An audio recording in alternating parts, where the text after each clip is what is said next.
Tell me a little bit about your attitude. You live here in the UK, you live in London. There's been a lot of support from British people, certainly from TalkTV viewers and listeners. But there is one controversy we're going to talk about in a minute, which is in regard to Israeli flags being allowed to the England and Australia friendly football match at Wembley, and also that the Wembley Arch, which has been lit up for all sorts of things. It's been lit up for Black Lives Matter, it's been lit up for Ukraine, it's been lit up for France after the Bataclan. That is not going to happen. What's your reaction to that? I think it's outrageous. Again, we've lit up Parliament, we've lit up 10 Downing Street. What's the issue? If you see the pictures, if you hear the stories, if you hear the testimonies of people that had to go through hours and hours in hiding, they were under siege.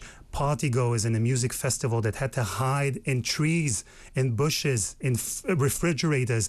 Terrorists armed to the teeth opened every place they could find and just shot point blank at people. Indiscriminately. Exactly. Men, women and children. We need to remember this because it's so easy to have war fatigue, even after a few days. But I'm glad you're reminding us of this. And you know, I have to say one more thing, Peter, because I've been to the demonstration a few days ago, just in front of the Israeli embassy. And I've seen this logo, this poster of a Palestinian who has a bandana around his face throwing a rock.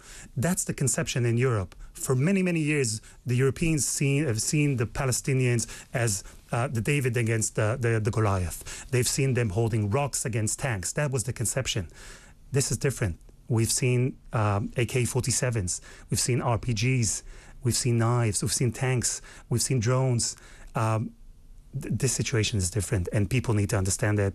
First and foremost, I think organizations such as the FA, who need to understand that this is not a political issue. This is not part of the Israeli-Palestinian struggle and conflict. No, this is a battle between a liberal democracy, a Western country as Israel, and dark forces that we know, ISIS. We're sitting just by London Bridge. We had the attack in 2017. This is just exactly the same case. It's the same thing.